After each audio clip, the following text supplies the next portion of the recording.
A quick introduction for those of you who haven't listened to the podcast before. I'm Daniel, and each week I bring you a conversation with someone who I think is inspirational or brings something inspiring to the podcast. It's about things that change or could change our lives, and that's why I called it Life Changes You.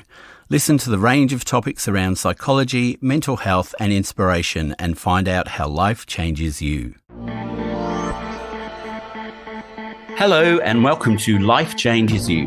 My name's Daniel and it's another week. And this week I have a guest who we've been trying to tee up an interview for probably the last few months.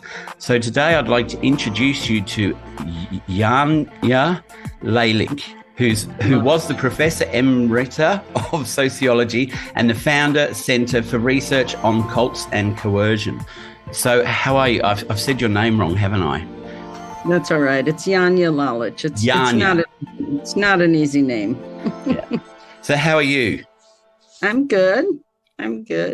Well, look, it's absolutely brilliant to have you on the show this week because, I was saying to you before we started, I don't know why, but I've always had a fascination with cults and human behavior and how people become part of a cult and what happens to them as they join. And 90% of them, once they're in, it's really hard for them to find a way out, isn't it? Yes, absolutely. So do you want to give me a bit of background on what you've been doing over the last, 20 years as in the Centre for Research on Cults, and also how you got into it? Okay. Well, I'll start a little chronologically. Yeah. In the mid-'70s, I moved back to America from having lived on an island off the coast of Spain for 4 years. It was my hippie years. Wow. Yeah. And I came to San Francisco because a college friend was there. And within that first year, I got recruited into a cult. Yep. So I always had been a sort of political person and social activist. And so here I was new in San Francisco and I was meeting new people and I met a friend of a friend and she invited me to join a study group. So at the time, this was just at the end of the Vietnam War. And so there were a lot of study groups among people in the left who were kind of trying to figure out, well, what do we do now? The war protests are over, et cetera, et cetera. So it was very common to have study groups of small bands of people, friends. So I thought, yeah, that sounds great. I'll meet some like-minded people and I'm new in town, blah, blah, blah. So I joined the study group and I didn't know that it was a front for a cult, another organization. They didn't say that at all. Yeah. And about halfway through the study group, the woman who initially invited me met with me again and explained that there was this other organization she told me it was international and it was racially mixed and we were going to fight for social justice and get rid of the racism and sexism and all the isms. And yeah.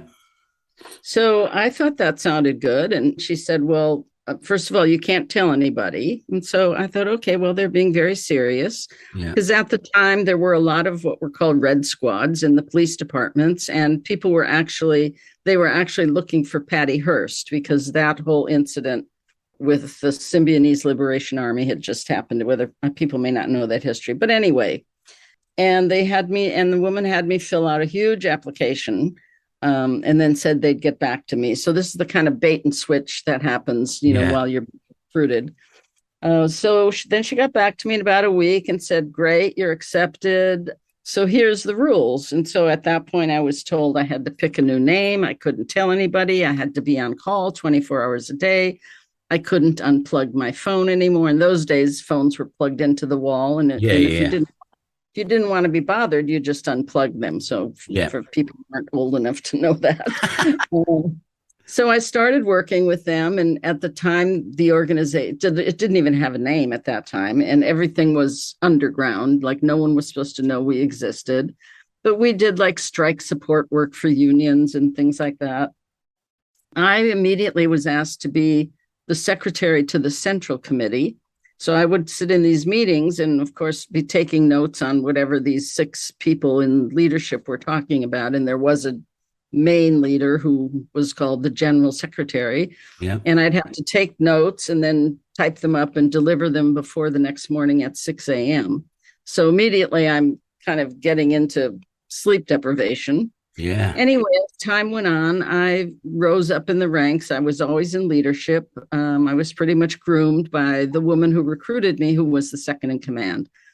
We lived a very harsh existence. We worked 18, 20 hours a day, 7 days a week after week, year after year.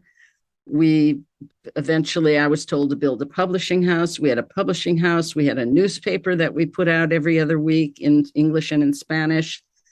We had all kinds of front organizations to recruit. Like we had one called the Rebel Workers Organization, which was to recruit workers. And then we had one called the League for Proletarian Socialism, which was to recruit intellectual, et cetera, et cetera. Well, this went on for 10 years and everybody was pretty exhausted, especially those of us who'd been in from the beginning. Yeah. So what happened? I mean, this is a really quick rundown, but what happened, which is extremely unusual in cults, is that the leader was out of the country and we called everyone together and we told them what was really happening behind the scenes, that the leader was an alcoholic and all the decisions were arbitrary. And at first people didn't believe us. They thought we were just, trying to have a coup or something. Yeah. And we finally convinced them that we were telling the truth. And then the night before she returned, our leader was a woman. The night before she returned, we took a vote and we voted unanimously to expel her and to dissolve the organization. And The next day, a team of people met with her and said, the party's over. And so that was that. So we all got out. It was very traumatic, obviously. I decided to leave San Francisco and go to New York. Yep. Because I figured I could get a job in publishing and I wanted to get as far away from San Francisco as I could. Yeah. I was very fortunate in that I found an excellent therapist who knew about cults. Again, this is a short version of my life. Once I got my head back together, I went back to San Francisco and I wrote a long article about the cult that was published in the Cultic Studies Journal, and I started going to conferences and giving presentations, and I wrote my first book about recovery. And then after 10 years out, I finally made the decision to go to grad school, and I did that and got my PhD. While I was in grad school, the Heaven's Gate cult, the suicides, if you want to call them that, happened. And so my dissertation ended up being a comparative study of the cult that I was in and the Heaven's Gate cult. Right. So, since that time, then I was a professor for almost 20 years and retired a few years ago. Well, retired from that, but I'm busier than ever.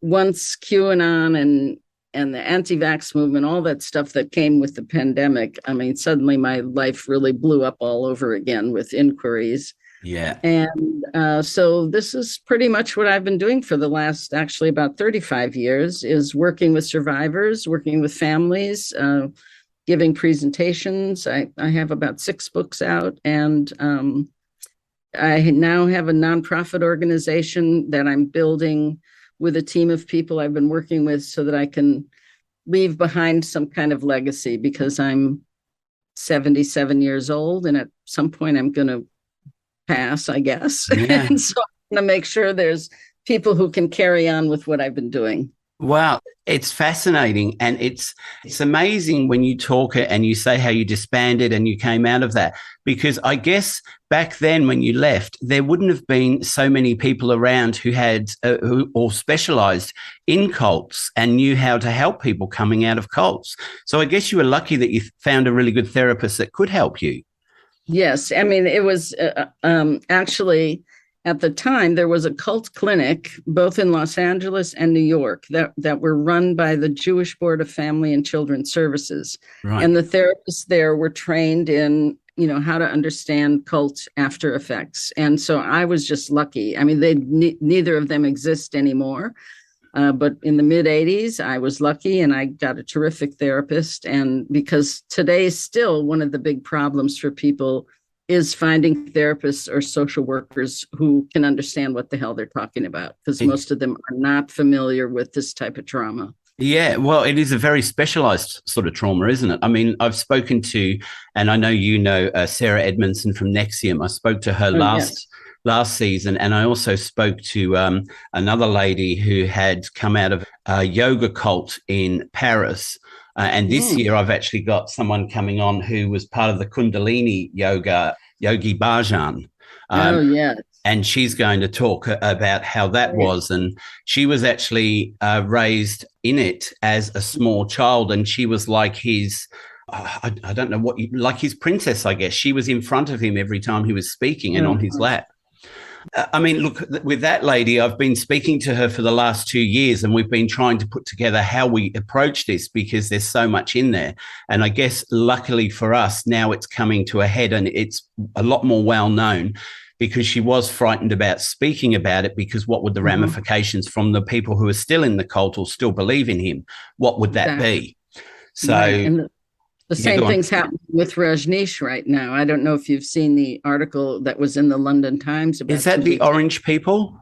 Yes. Rajneesh, also known as Osho, a huge article came out about the sexual abuse of the children who were on his ashrams or the communities he had around the world. And it was just horrific. And there have been little bits about it over the years, but this is now a big explosion and it's just bursting wide open. Oh, people love Osho and they post his quotes all the time on the internet, on Facebook. And you're like, please, do you know who this man is? He's a predator. Yeah. And he was the one who escaped in the night, didn't he, on an airplane because he was going to be arrested? Well, he didn't exactly escape in the night, but yeah, he got out of the country and went back. That's when he changed his name from Rajneesh to Osho. And then he died a few years later. I think he died in 93 or something like that. Hundreds of thousands of followers still. Yeah, look, I watched, I think it's Wild Wild Country about them. And I can't remember who the lady is in it, but I remember... growing up as a child, I remember her appearances on Australian TV. And it was amazing to see this woman who was, I think she even threw water over someone because they didn't believe what she was talking about. And then to see the whole 6 episodes in context, you go, oh my God, this is bizarre. Well, I guess it's also similar to, I've forgotten his name now, the one that started in San Francisco and moved everybody to South America. And then Jim Jones. Yes, Jim Jones. They were people who followed a spiritual movement, who thought they were doing something really good. And then it turned into an absolute nightmare for everybody. Right. So, this is what happens. I mean, there's this idea that it's like stupid, weird, crazy, lazy people who get into cults or weak-willed or weak-minded, when in fact it's completely the opposite. I mean, 99% of the people who join cults or who get recruited into cults, it's because of idealism. It's it's that they want a better world, or they want a better, safer religion, or they want more income, whatever it might be, whatever they're promising you. But it's people who are coming from a place of idealism, and then they're not dealt a full deck, as we say, when they get recruited. They have no clue what they're really joining. And then through the indoctrination process, they get changed and the thing starts to turn very sour because there's no checks and balances, and the leaders they're able to keep pushing the envelope, right? And things just get worse and worse and worse. So that's kind of a typical trajectory. Do you think with some of these leaders, they do start off in a good place and then something changes them, or are they already like that? My opinion is that most of them, almost all of them, are already like that. Most cult leaders are narcissists, for one, which means the world revolves around them. Yeah. And most of them are what we call malignant narcissists, which means they have a little bit of psychopathy or sociopathy. So if you look back in their backgrounds, often when they were children, they were you see the stories, they killed cats and other animals, or they bullied all their friends in elementary school. So most of them are that way to begin with. There may be the odd person who had some kind of psychotic break and had some kind of what they interpreted as a spiritual awakening, and God spoke to them or whatever, and then they, gather up some followers, but that's very rare. It's mostly almost always just a straight out con. It's people who want power and who want to take advantage of people. When I spoke to Sarah, Keith Raniere, when you see his background and how he was amazing at everything, but people hadn't actually seen him do these things, you know, like he was a judo champion and piano player and all these things that he was brilliant at, but he had never actually shown anyone. But I guess they believed it because they'd already, like, that was a group that went to self-improvement, to work on themselves, to feel better about themselves, to be better in their life. In their careers, mostly. Yeah. And then that turned around into something completely bizarre. Right. And it wasn't Raniere's first attempt. I mean, he'd been known to start multi-level marketing companies that got shut down because of fraud. I mean, he had a very shady background. But because he connected with Nancy Salzman, she's the one who really made it happen. I don't think he could have done it without her. I don't think he was smart enough. But Nancy Salzman came in and she helped create the whole program that really was successful in recruiting people into those so-called self-improvement courses. And then certain people were drawn in to move to Albany, and then it grew from there. And again, there were, he was allowed to do whatever he wanted. So he had, he was sleeping with how many women at the same time or whatever, and using people's money, and he just got away with it all until he got caught. And look, now that you say that, and I think back about watching The Vow, yes, she was the one that actually knew how to put all those programs together that got people to come in and be part of it. As you say, he was probably good at multi-level marketing because he'd had a few successful times before he'd got caught, but she actually knew how to set up the programs to bring the people in. Right. And to indoctrinate people into how to worship him and honor him and be loyal to him. Right away, the first thing they go to, they learn that they have to call him Vanguard, and people might have thought that was a little creepy, but they're whatever. And, you go to one thing and then you go to the next, and before you know it, you're trapped. Yeah. And that's how easy it is, isn't it? Because you start off with a good thing and you think it's going to improve you. And when you were saying about the cult that you were in, how it was going to break down the barriers between sexes and races. I mean, who doesn't want to be in something like that? It's a really big draw card because we all want to live in more peace and harmony.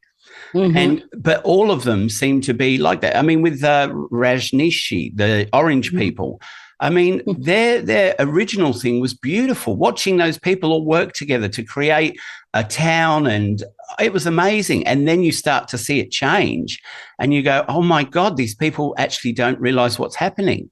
Right. And it changed way before Oregon. I mean, that's what Wild Wild Country was missing, was they missed a lot of the real story of what went on at his ashram in India and his communities around the world. And there was so much more to that cult than just what happened in Oregon. Yeah. And because that was really Sheila's story, and I couldn't even finish watching it, to tell you the truth, because I was just like, oh, come on, But, so partial stories do come out. The cults are very good at doing damage control, stopping stories and hiding. I mean, that's why Jim Jones left the country, because a big expose was about to come out in a San Francisco magazine. And he was like, let's get out of here. And you usually find with these cults that they have, I guess we'd call the smaller people, which are the normal people just like us. And then they have their higher up people that join, which are lawyers, all those sort of high end careers, that when something goes wrong, the lawyers can jump in and defend whatever they're doing. That's right. I mean, it's really important to understand, like, when cults recruit, like, who cults look for are really A-type personalities. They look for people with skills. They look for people with money. They look for people who can bring in good contacts, because all of that lends legitimacy to the cult leader. And like Raniere, being on stage with the Dalai Lama, right? Well, yeah. They paid the Dalai Lama $2 million. So of course he's going to say, I don't know what that says about the Dalai Lama, but still. So cults recruit these people who can run the businesses, recruit, do all this stuff. And they do set up a hierarchy so that there's people at the top who function under the leader. So in a sense, it's what we call charisma by proxy. They're functioning as the leader, in a sense that they have his or her good graces and people have to follow them and carry out their orders. And that's how, if they build a really good structure like that, they can go on for a very long time. And that's why they can spread around internationally, because they'll have these trained leaders who are true believers, who will run the places in other parts of the world. I was watching a small thing on the Yogi Bhajan yesterday, and it said that he knew all the presidents during his time. And I guess by making connections with them, it gives them credibility, doesn't it? It's like, well, if the president sees nothing wrong with them, why should I doubt what they're doing? Exactly. I mean, that's what Jones did. He was in with the mayor and all the political, the top political people in San Francisco. And so people think, oh, well, he's just this nice pastor at this church, and he had bogus stuff going on from the beginning, fake faith healings and all this stuff. Yeah. I mean, it wasn't like just a nice little church, and it went bad when they got to Guyana. It was, it certainly got worse there because people were isolated. Their passports were taken away. They couldn't leave if they wanted to. And if they objected, they were given drugs and sort of locked up in a building that was like a mental ward, and so it really got really extraordinarily awful once they were isolated like that. Yeah. Look, I remember seeing that one a few years ago. And I guess in some ways we're lucky that because these leaders are quite narcissistic, that they video everything and we get a lot of the evidence, because otherwise we would just be taking someone's word for what happened. But all of them video nearly everything they do. I know, it's so crazy. That really shows their like self-centeredness. Yeah. I mean, Raniere did that.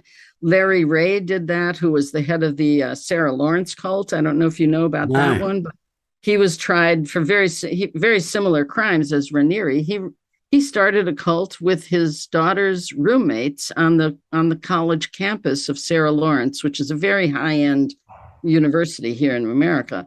Yeah. And it became an extremely cruel and evil group that he got these young kids, 19, 20 years old.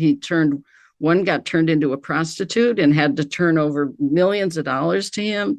I mean, he just bilked people, and he was so cruel. I mean, he did really awful physical punishments of people, like twisting a guy's tongue with the pliers and putting plastic bags over people's heads till they almost died. And I mean, but it was all filmed. Wow. And so when the trial came, I mean, there's no way you can then say, oh, he didn't do that. He was just having fun twisting his tongue with the pliers.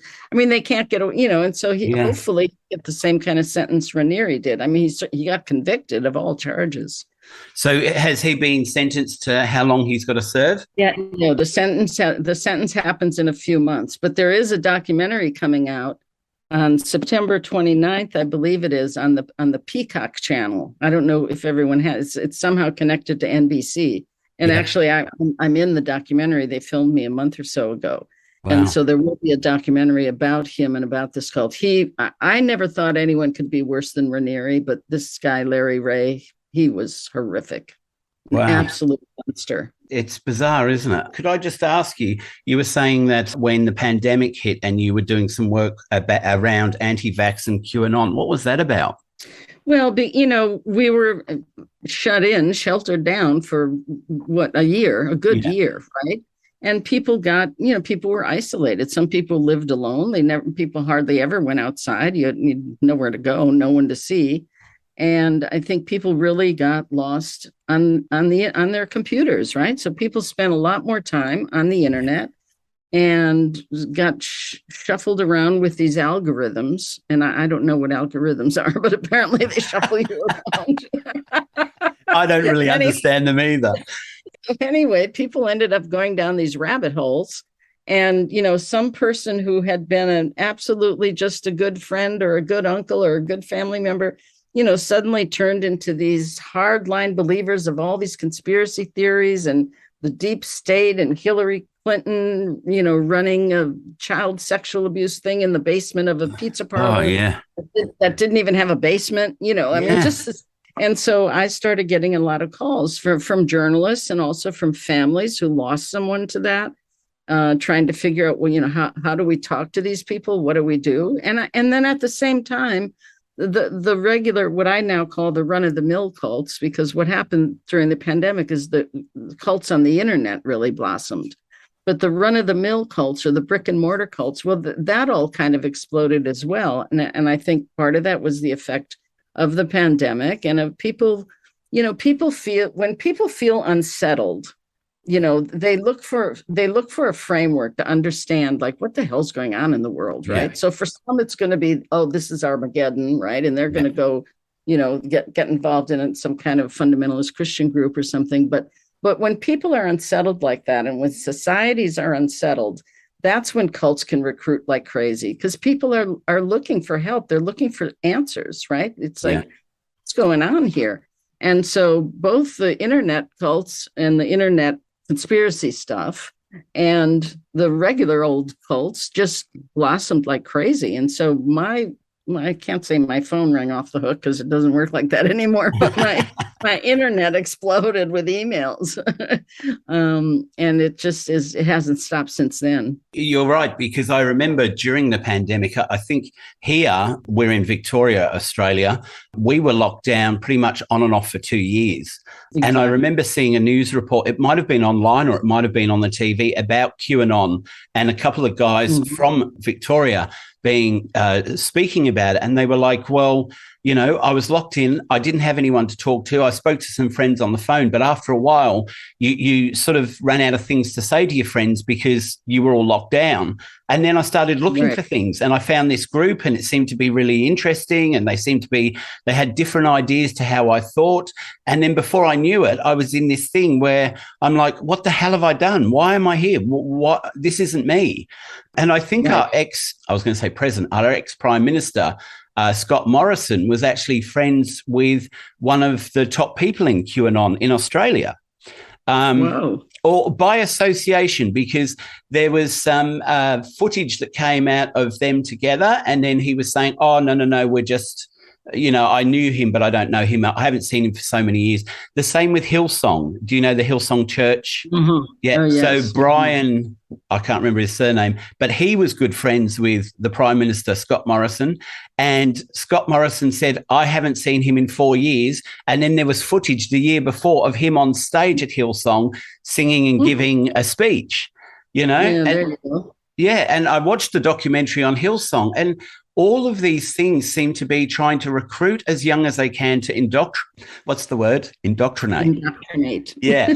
So that then they have those beliefs as they're getting older. And I guess 17, 18, 19-year-olds are your perfect sample, aren't they? Because they're the ones who are still forming what they want to do in their life. Right. Yeah. Your brain is not fully formed until you're 25. Yeah. So for the children who are born into cults, and also, or if they're brought in at a very young age, or ones who get recruited at those like late teen years or even early 20s, it makes a much deeper impact than, say, someone like me who joined at 30 years old, right? Even though obviously I was impacted as well, but nothing like someone who's born in or raised in that. It changes your brain, and it's very difficult then to undo that. So yeah, there was a lot of that. And the other difference that I saw with the stuff that was happening on the internet was the level of hatred and violence that we didn't exactly see in that way from the brick and mortar cults before then. So most cults, the traditional ones, I'll call them, most cults don't act outwardly, right? Other than to recruit. Yeah. But they don't go after the things in the real world. I mean, maybe some of them might go rob a bank or something, but basically they focus on their members, right? And that's where they do the damage, and that's where they do the real harm. Yeah. But what I believe happened is, because we had someone who was our president, who I shall not name, who really reinforced this, what we call this us versus them mentality. He really exaggerated the divisions in our country and gave people license to act on that. So we had him, praising the Nazis and saying, oh, they're all good people, or telling the Proud Boys, stand by, and, things like that, and encouraged that kind of hate and violence. So with QAnon and with the anti-vax movement and some of the other stuff happening on the internet, we've seen a lot more outward violence, which is different from what cults were typically doing before. Yeah. Like attacking someone in a grocery store because they're wearing a mask, or even just all the mass shootings that are happening now that are often racially motivated. I mean, that all of that stuff got really let loose and reinforced by that guy. And so it really almost took us over culturally, which is what we're really struggling with now as a country. It's a perfect breeding ground during a lockdown for cults and people around cults, because people are locked in, they're frustrated, they're angry, they're upset, they have no control on what's going on in their own life. So when someone comes forward and says, hey, join this group and you can have your say, people are like, yeah, I want to get out there and have my say, because they're not going to do this to me anymore. And I know through friends and family members, there were those that were okay with the lockdown, and there were those that were like, well, why are they doing this? There's got to be something higher up that's causing this. And so, and look, now that lockdowns have gone, all those people have come back to normal and they're not thinking like that anymore. But I guess in a situation like that, all our emotions are heightened, because I was lucky enough to work during the time, but still driving to work, driving home, I felt a sense of unease, because why am I allowed to drive to work when other people can't work? Do you know what I mean? So it was a really high tension time. And I guess that's why divorce rates went through the roof, because people realize they can't live with these people. They're happy to see them a couple of hours a day, but not 24 hours a day. Yeah, it has a lot of effects in a lot of different areas of life. That's for sure. So during the pandemic was actually a really good time for cults to explode, because there was those amount of emotions that people just wanted to have someone to stand up with them, I guess. Yes.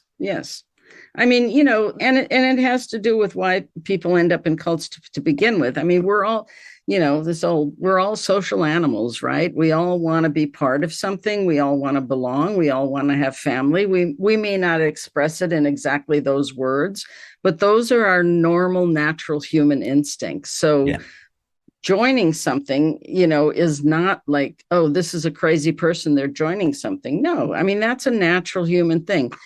What's unfortunate is that people are moving too fast, and they're not questioning enough, and they're not doing their research, and they're being pushed and pulled and love bombed, what we call love bomb, where during the early parts of the recruitment process, they're just making you feel like you're the most wonderful person in the world, right? Yeah. So, but there's nothing abnormal about people joining groups or joining associations or whatever it is. I mean, that's what we do as humans.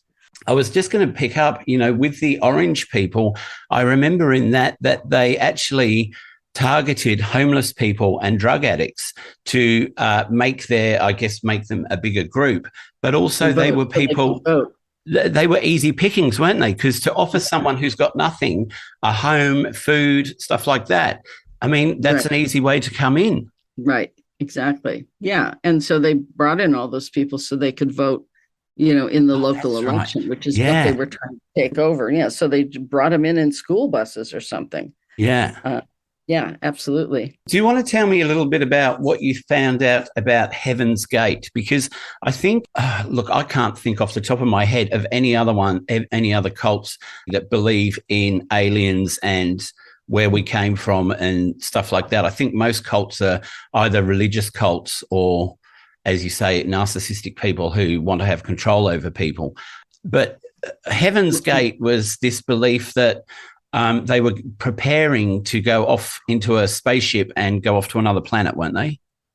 No, Heaven's Gate, the belief system was that the two leaders, Marshall Applewhite and Bonnie Nettles, who were known as T and Doe, they were here to gather up, I'll use the word people, but they wouldn't use the word people. They were here to gather up people who belonged at their home, which they called the level above human. Right. It was never really described as a planet or anything specific like that. It was just always called the level above human. What they indoctrinated their followers with was that they were really not human beings. They were these beings from this other level who were housed, in a sense, in these human bodies, which they called vehicles, but that's not who they were. Right. And they had to go through training in order to get ready to be lifted up to the next level by a spaceship or by whatever means. And that was a very, very clever idea, because if you get people to accept that they're not humans and they're really these alien things in these shells, then if you really truly believe that and you wanted to, and you thought about leaving, you would think, wait a minute, I'm not even a real human being. How can I leave and go into this world? I'm not a human being. How would I ever be accepted?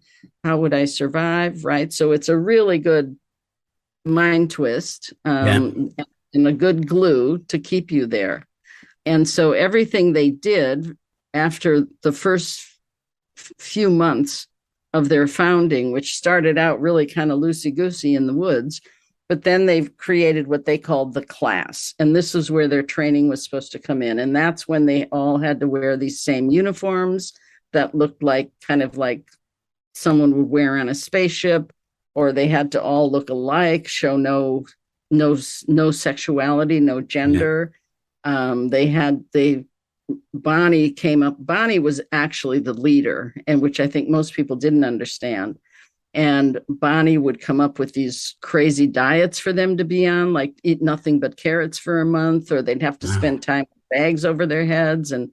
And basically the idea was to get rid of anything human that was seeping into them, because they were in these vehicles, these human shells. So they had to, and so they were supposed to work really hard at doing that, and then also practice. So when they all were living together in a space, they had to eat meals in a certain way, they had to cook in a certain way, they had to shave in a certain way, they had binders and binders of rules of how everything should be done.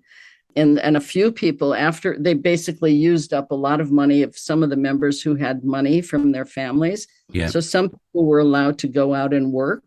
And of course, they most of them got techie jobs.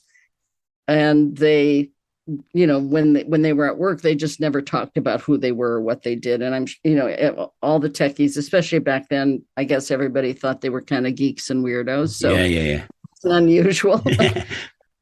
And it kind of went from there. And they had a very tight belief system that changed a little bit over time, in part because of things that happened externally that they had to adjust for, which happens to cults a lot. Like when Bonnie died. I mean, Bonnie is supposed to be this being from another level, yet she gets cancer and dies. So how do you explain that? So they had to find a way to get around that, make up a story, and then Marshall had to take over, which he didn't feel competent to do. And so he and Bonnie figured out a whole ritual to take care of that when she finally passed. And so it was all very thought out. Most cults, everything's very thought out. Nothing is by happenstance. It's all very deliberate. Do you think that most people presume that Marshall was the ringleader because Bonnie had passed and then he was the one left, and so that's who you remember? Yeah, I think most people think of him as the leader because of the videos at the end where he's speaking. But if you look at their history, it's very clear. She recruits him when he's in a very psychologically vulnerable state. She was already into New Age stuff. She was leading seances and, tarot cards and astrology and all that. Then she recruited him and said, oh, you're my soulmate, blah, blah, blah, blah, blah, and convinced him to leave his family and go live with her. They both were married and had families, and they never had an intimate relationship. It was always platonic.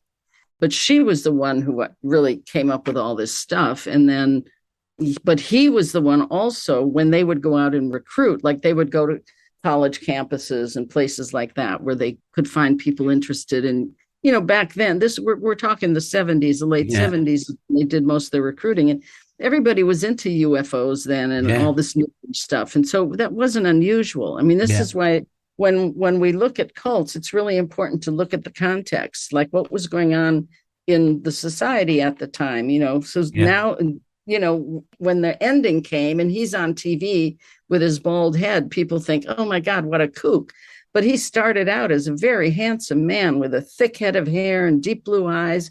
And he did all the talking when they did these public presentations. And she just kind of sat there. So I think that's why everyone thought he was the leader, when really she was the one who called the shots. And look, as you say, in context, in the 70s, we've just landed on the moon. Exactly. UFO sightings are going through the roof. So people are believing in that, and they're wanting to find out more about UFOs.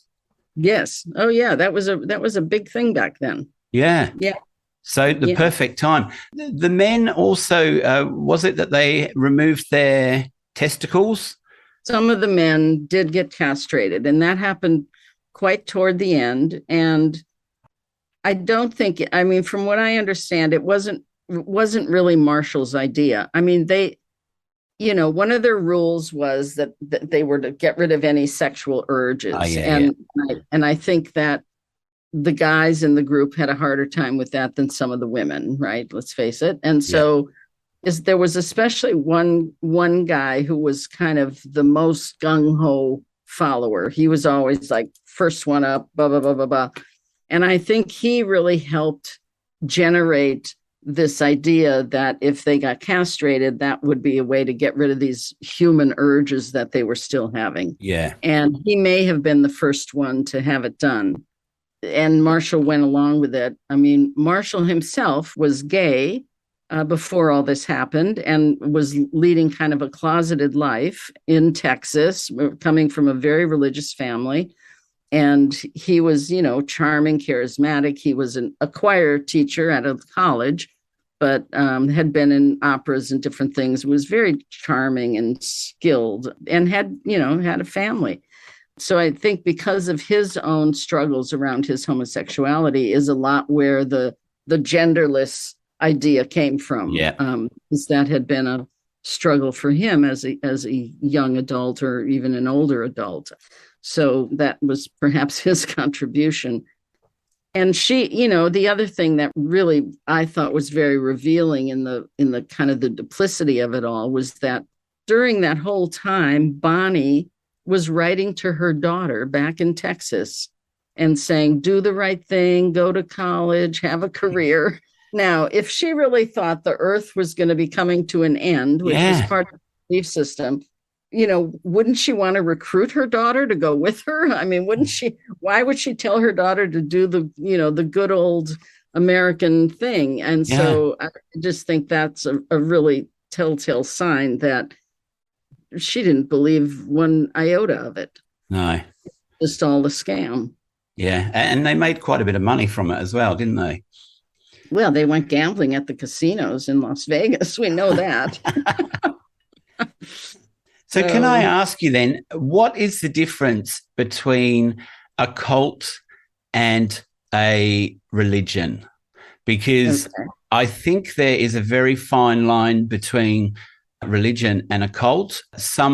Look, I'll let you say what you think. And then, because, thinking about cults over the last few years, I was thinking, wow, that religion actually does a lot of this, and that religion does a lot of this. And we're told to believe in this spirit in the sky and do everything and not sin. And so is it similar, or is there a divide between both? Yeah. Okay, I'll speak to that. So first of all, an important point is, first of all, that not all cults are religious.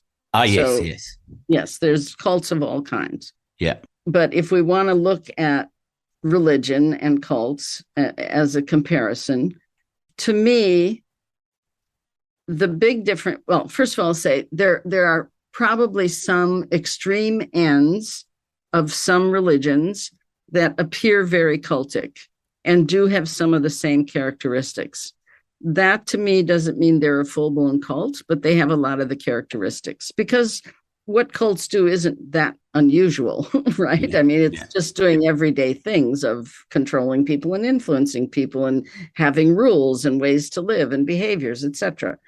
But in my mind, a healthy religion, first of all, is not going to have you worshiping this human being in front of you who's the pastor or the minister or the rabbi or the whatever, right? You do not worship him or her. Yeah. What in a healthy religion, what you are worshiping is some kind of ephemeral being, God, Buddha, Allah, a tree, whatever it might be, right? But you're not worshiping this flesh and blood thing in front of you, who's then telling you how to live. So I think that's a big difference. Secondly, a healthy religion will give you guidelines to live by, right? Like be kind to your neighbor, help a blind person across the street, whatever.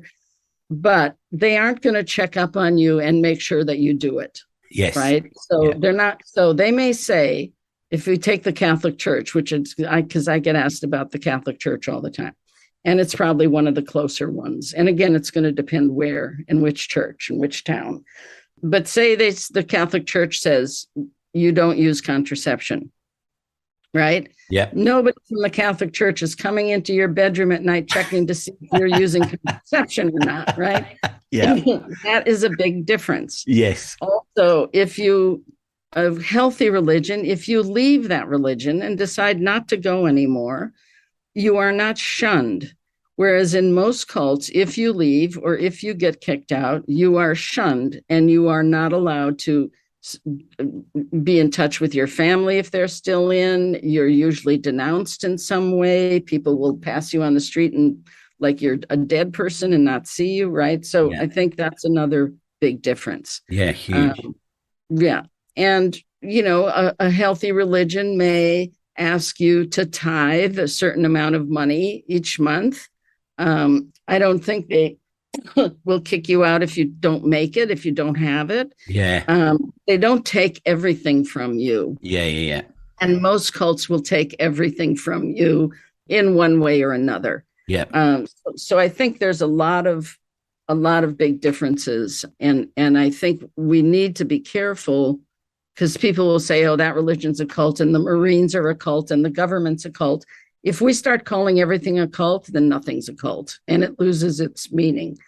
I think how you just explained it then is really, really good because you put into my head a lot of things that I hadn't even thought of between the difference between a cult and a religion. And also, if you go to church, you're allowed to associate with whoever you want. They don't say to you, well, you can't talk to those people and you can't talk to these people. So it's a lot more freedom. Marry this person. Yeah, right. It's a lot more freedom of choice. Well, it is freedom of choice. Other than some guidelines that they give you that they say, this is how we would like you to work. It's up to you if you follow them. Exactly. Yeah. Exactly. Whereas the cults are going to be like, this is how you're going to work. This is what you're going to do. These are the people you can talk to, and you need to sign over everything to us. Right. And this is who you're going to marry, or this is how many children you should have or not have. And most cults will, when you first join, they may assign you someone who's like your buddy. Yeah. In my group, we called it a one help. In some of the evangelical cults, they call it your discipler. And so you have someone who you're supposed to divulge everything to, like if you're having, especially in the beginning, like if you're having questions or hesitation. So you tell everything to the one help and they're supposed to help you, right? Yeah. But what they do, they go back and they report you to the leadership so that at the next meeting, you're going to get criticized for, having doubts or whatever. So that's how you still learn that you can't trust anyone. Yeah. You can only trust the leader because anyone else is perfectly willing to turn you in. And a lot of these cults as well, they don't want you to look at any news or any media, do they? Because I guess they don't want you to see what other people are talking out against that cult. But as I say, I still like to highlight what's happening in cults because you never know who might hear our conversation and be in something where they're going, actually, I think maybe what they're talking about is where I'm headed. Or, it might be a family member who goes, oh, actually, my son's in something like that. It's got to be. They can then reach out to people and find out more information because it's only really when these cults are actually exposed or when they're getting to a point where they're doing dangerous things that we might even hear about them because they could be underground for 10, 20 years and no one know they're there. And many of them have. Yeah. Many of them. I mean, you have in Australia, there's a group, well, they don't have a name, but they're called the 2x2s. And there's hundreds of thousands probably in Australia and in New Zealand. They're here in America. They're all over the world, and they're a completely secretive fundamentalist group. They don't build churches or buildings, so they're completely, nobody knows they exist. They just meet in people's homes. I have someone I work with who was in the 2x2s. She grew up in it, and here in America, and she said she could have traveled anywhere in the world, and there would be a 2x2 family that would take her in and let her stay there while she was in whatever town she was in. They're absolutely everywhere. They're super strict. They're fundamentalists. They, the women can't cut their hair, cover your knee, the whole bit. It's very patriarchal. It was actually started in Scotland by an Irishman, or in Ireland by a Scot, one or the other. Yeah. But yeah, there's just dozens of these groups. I mean, I hate to say there's a cult under every tree, but I don't know. I'm beginning to think maybe there is. Well, look, I mean, you just saying that, I thought I knew a lot about cults. And usually if people ask me or say, do you know this cult? I'll go, oh, yeah, I watched a documentary on that, or I heard a podcast on that.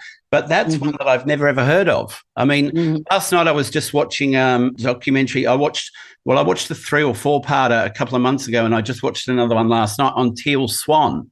And she's controversial. Lots of people follow her. She says she's spiritual. Maybe she is. But when you saw the documentary, which was like The Fly on the Wall, where they hired a private investigator to investigate them and show that they're not a cult, and then she came back and said, well, yes, you are a cult, and you saw some of the meetings they had, it was just like, my God. And it was the followers who were coming up with the rules, like, we can't get married. And I was like, what? Why are you suggesting this? But then they've been indoctrinated by Teal Swan as how they should live, and her inner circle, all these rules and regulations that you have to follow.